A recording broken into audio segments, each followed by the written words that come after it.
Take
Okay, thanks for everyone for tuning in to this Choir Nerd podcast. My name is Mark David Obenza, and I'm your host. Today I'm speaking with composer and choral director Benedict Sheehan. Now, correct me, how's that last name going? You don't need to pronounce the H. Just Sheehan. Sheehan. Yep, you got it. I should have gotten this taken care of beforehand. My apologies. That's fine. I think they do pronounce the H where the name is from in Ireland, but I don't. Okay, all right, very good. About his new work, Liturgy of St. John Chrysostom. How's that one going? That's great. Okay. And Mark Powell, the executive director of Cappella Romana, a Portland-based vocal ensemble that performs sacred music from the Christian traditions of East and West. Benedict, Mark, thanks for being on the podcast. Great to be here. Thank you. For those of you listening, feel free to throw in a comment or question, and we'll try to respond to them as we see those come up. And for you, Mark and Benedict, there is a public and host chat, I think, on the right side somewhere, where hopefully they'll all funnel through. We got it. I saw it. So today we'll be talking about, Benedict, your new release of a setting of the Liturgy of St. John Chrysostom, which is available on Cappella Records, which Mark will tell us more about later.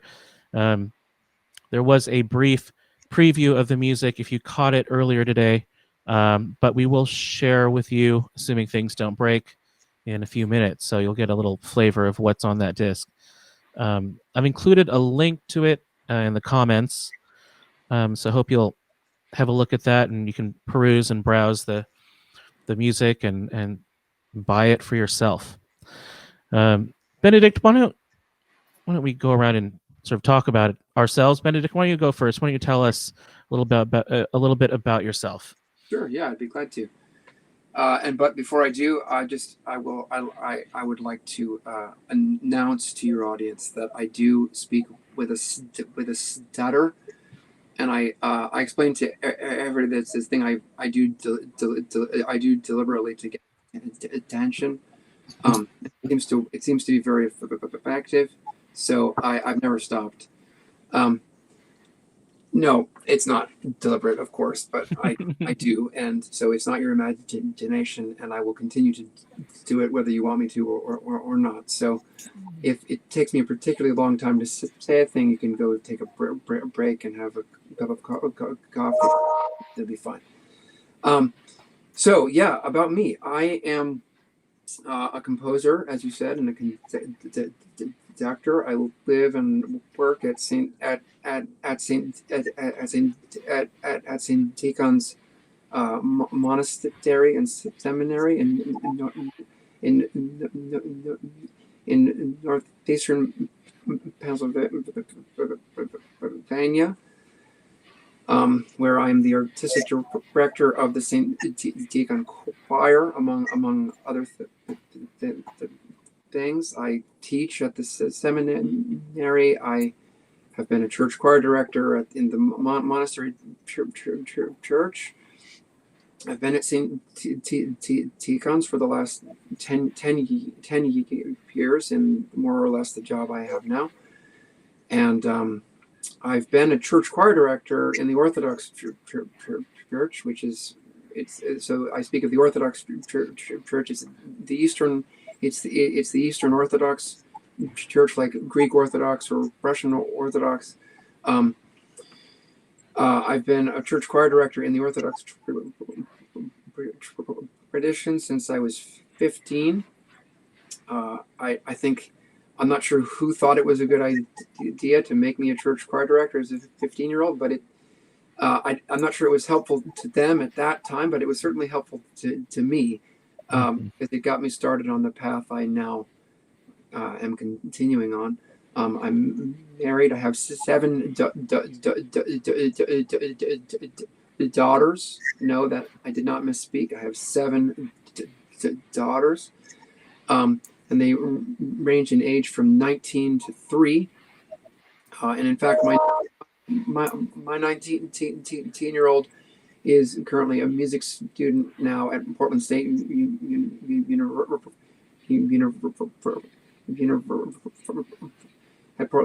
University out there in your neck of the woods, and she's continuing the family legacy of doing doing music, of doing choral music. Great. Yeah, that's quite a thing that church choir directing does. It also set me down quite a path I did not foresee. It just has a way of doing that, especially as it's such a great place to kind of discover new music and to kind of figure out, kind of how to get singers together to do stuff. That's great. Mark Powell, why don't you tell us a little bit about yourself? Thanks, Mark David. I'm Mark Powell. I'm the executive director of Cappella Romana.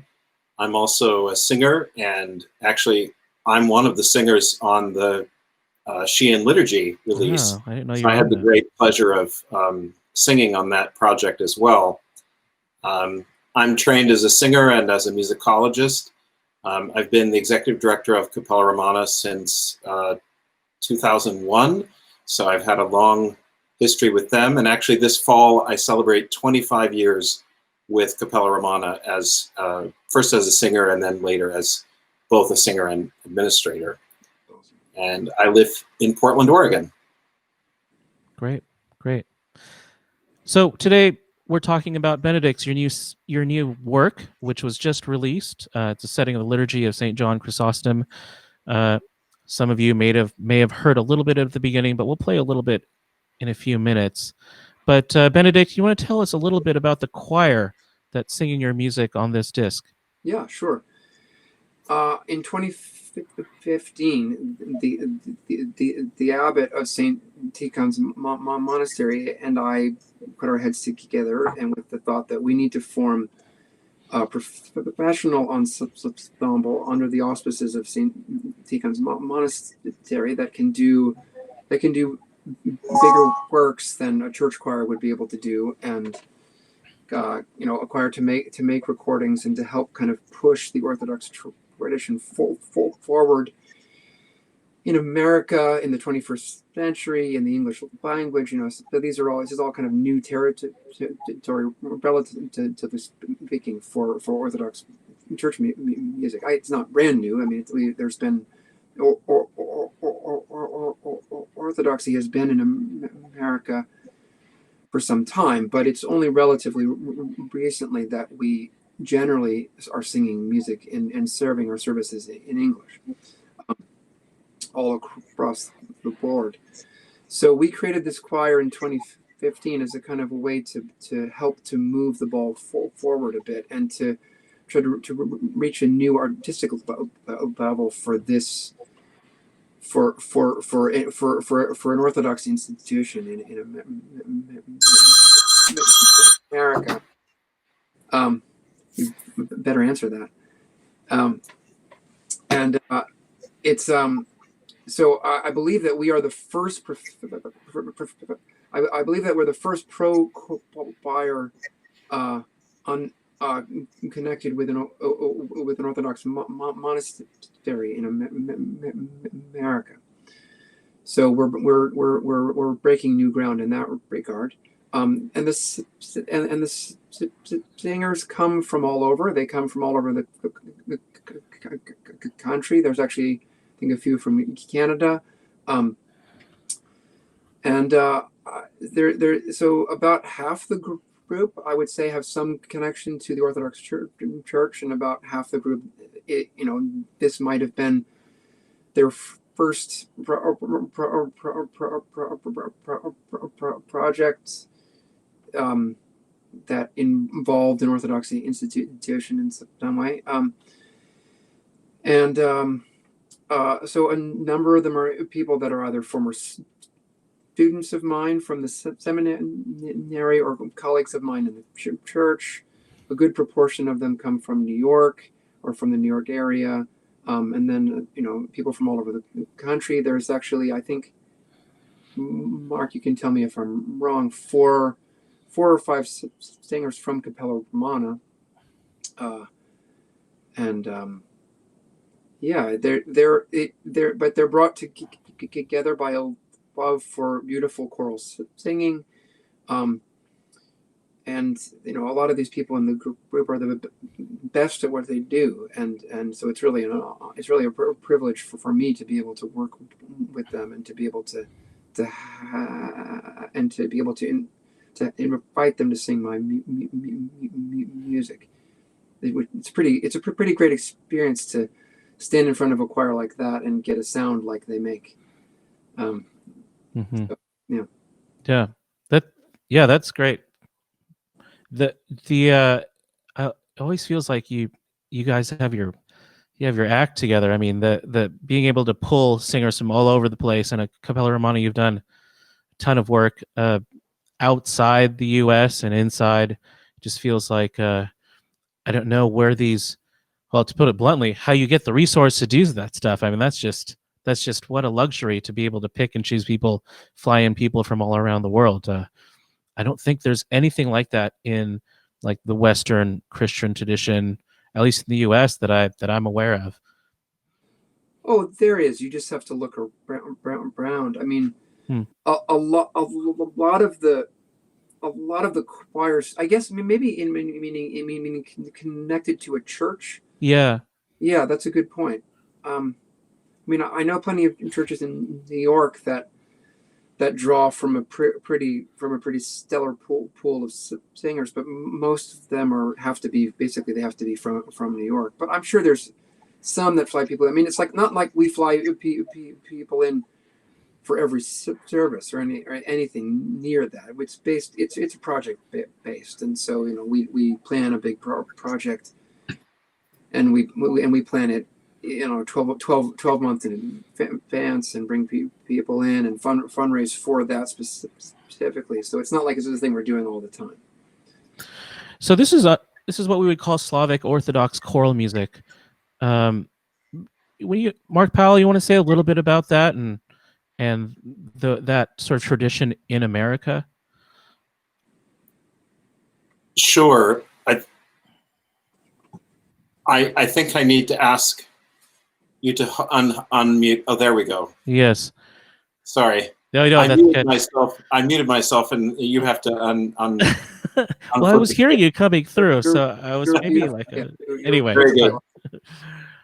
So, as Benedict said, there is a growing tradition of singing services in English in the Orthodox Church these days, and there have been a number of settings, not just from the Slavic side, but also from the Greek American side. In fact, there was a setting of the liturgy in English composed in full back in the 1960s by Peter Michaelidis, and there have been others since then. So there have been these, and that's on a Cappella Romana recording, by the way. But yeah, there's this tradition of singing in the vernacular. Now, of course, among the Slavs, the vernacular is Church Slavonic, which is no longer an active language, but at one time it was. So just as Latin would have been comprehensible in ancient Rome in the early Christian period, it eventually evolved into a purely liturgical language. But the goal is to sing things in the language that the people understand, and so this new work is a reflection of that principle. Did you want to add to that, Benedict? Yeah, I mean the churches that the church I'm in and that have been connected to and grown up in is called the Orthodox Church in America, or the OSBA, and that has its roots in the Slavic tradition, and was granted its self-government by the Patriarchate of Moscow in 1970. So we're actually celebrating the 50th anniversary right now of the creation of the OSCA. And basically every church that I've been in since my childhood has sung in English. So for me, it's kind of that's the natural natural way that church is done. But as I've gotten older and broadened my experience, I can see that that's actually not been the norm for a very long time. So, but what it means in part is that a lot of the music that you sing in church is music from the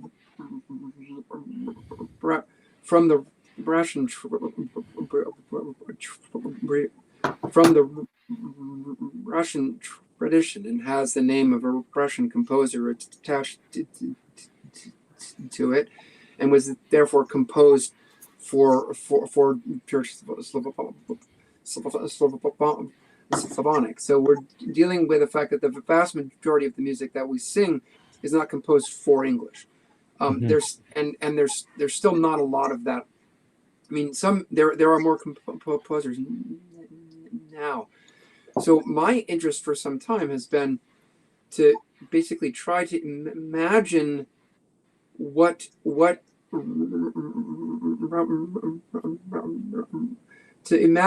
this Russian music would sound like if these composers had composed for English. So that's kind of like the idea of trying to translate that sound. But then you add to it the fact that I'm not Russian, nor do I pretend to be, and I also have a lot of other sounds in my ear, and a lot of other sounds that I think kind of are part of my experience. I've got an Irish last name. I love folk music. I love the music of Protestant hymnody and high church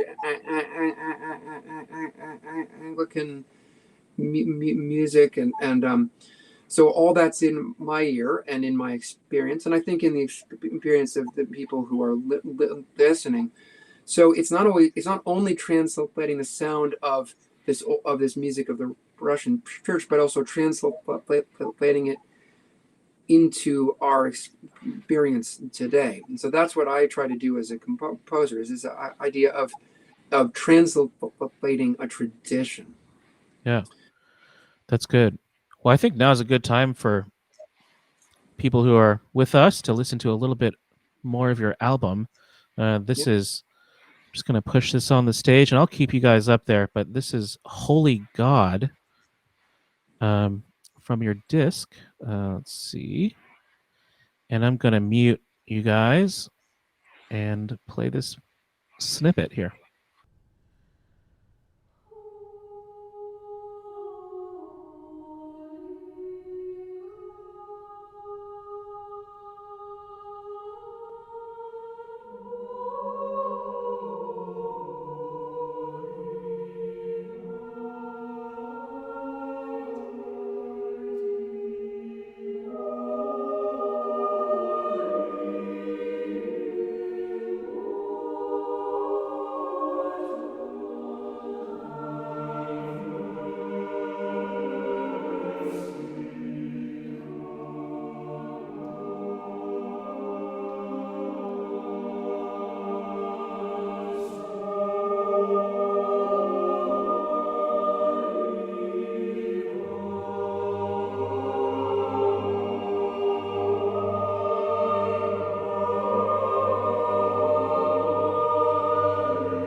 So I was listening to your stuff earlier, Benedict, and it just that piece has such a very familiar kind of somber, penitential, slow-moving mood that you might find in Rachmaninoff or even Tavener, just kind of minimalist, kind of, and there's always low basses.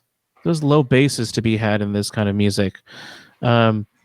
Is that do you go for when you're writing this stuff? Do you go for kind of that aesthetic, or is that something that do you consciously reach for these kind of other flavors of Tavener and Rachmaninoff, or does it just sort of come out unconsciously, so to speak? I think, well, it's hard to say what's conscious and what's not. I think certainly some of these things do come out unconsciously. I mean, it's all in my ear and in my experience. As far as the bottom end, interestingly enough, when this piece was commissioned, it was commissioned by the Patram Institute, which has their own choir, the Patram Institute Singers, and the Patram Institute Male Choir. So when this piece was commissioned, they actually stipulated in the contract that it would include a lot of low bass parts. Wow. So actually that was part of the deal. So I wrote some really low parts in order to fulfill the terms. So did they stipulate like what notes specifically? No, they didn't. But it was basically I knew what they meant. So that's actually part of why I really like bring out the bottom end in a lot of these movements. But it's not like it wasn't a thing I already would have been interested to do. So I love. I mean, I think that's kind of part of the sound of Russian music is that it's like is that there's really like there's a tradition of using what are called octavists,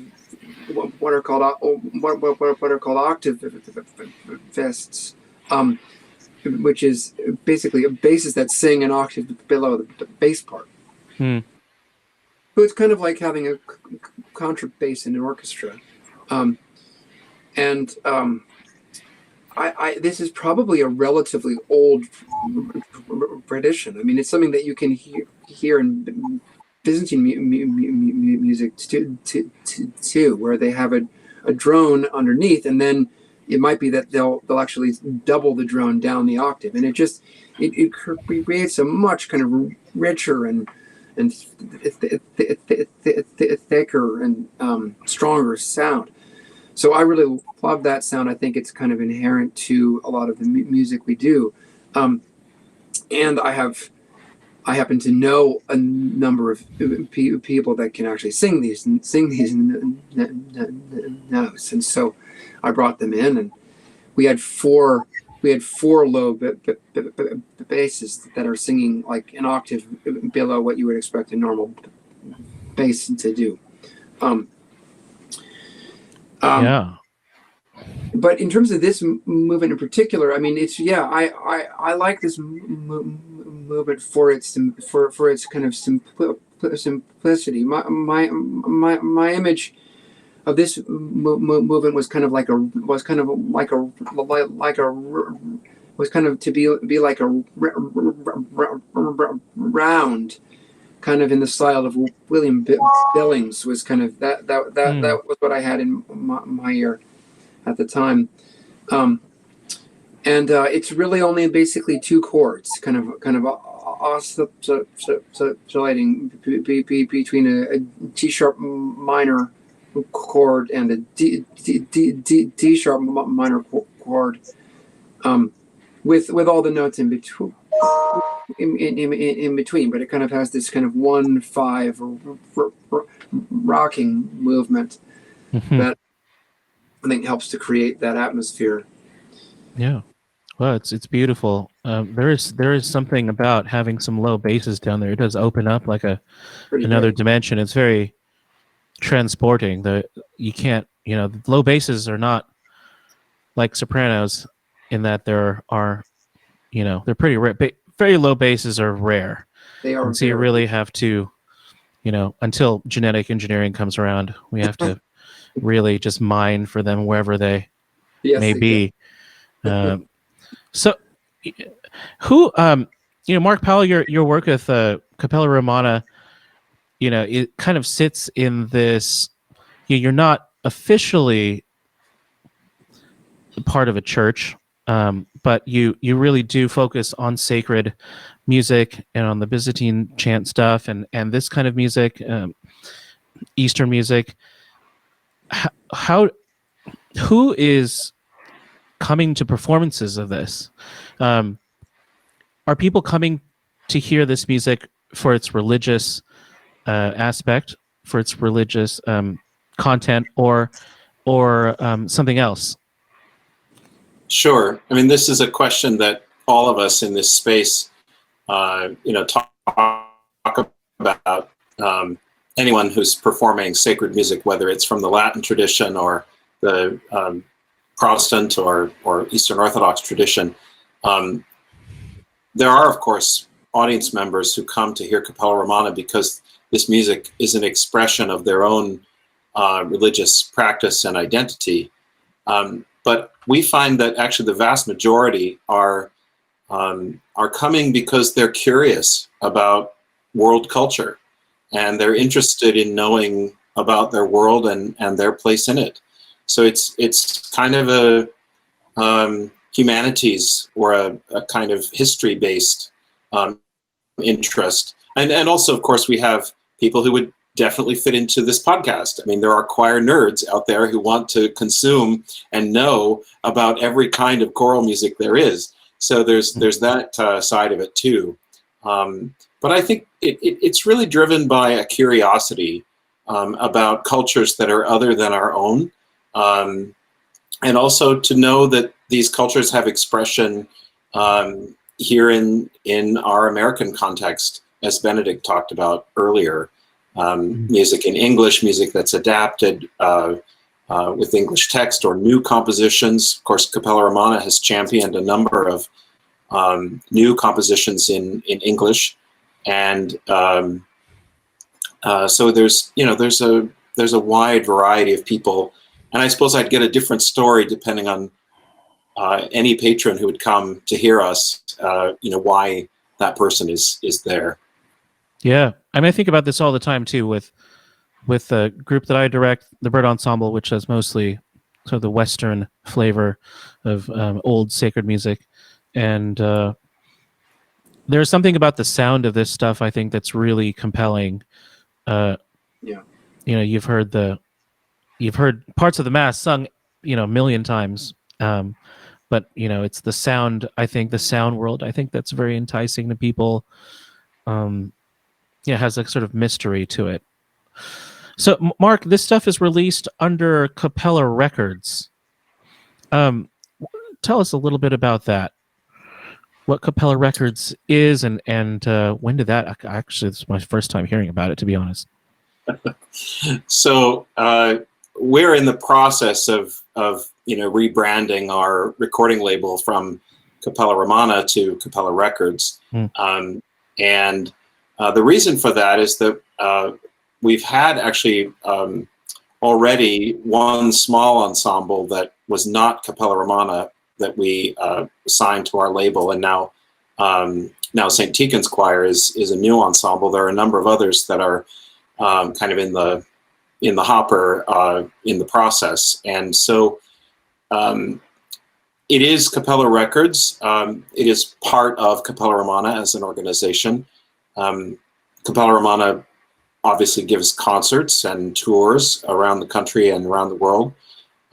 We focus on scholarly and research projects, and then we have a recording label. So those are the three main areas of our work. And with COVID, we had to pivot very strongly to focus on the recording label since it doesn't require people to be coming to live concerts. And actually right now, in about a week, Cappella Romana will be entering into a bubble. We're testing all the singers and recording some music for future release. We'll do a big project like that if everything goes well, to record up to 3 new recordings in the spring. So God willing, that'll all happen. And so Cappella Records is the record label expression of our mission to explore the music of the Christian East and West. Great. It was just called Cappella Romana before? Yeah. Yeah. Nice. Well. Yeah, and we've, our records are distributed through Naxos, and so we have a wide reach, and actually we're working on securing our European distribution here shortly. So that's a new development for us too. So one more question, Mark. Why get into the recording business? That's a very good question. As someone who also has his own label, I respect. Yeah, it really is to serve. It is really to serve. I mean, we're not in this to make much money. It's just to keep the doors open, but we really want to serve the public, and that's certainly the case with St. Tikhon's Choir too, and Benedict's work. Great. So, Benedict, what's next for you? Do you have any other pieces in the making? Projects ahead in the future? Yeah, I do. I have a lot of things actually that I'm working on. I did a project last year with a group in the Boston area called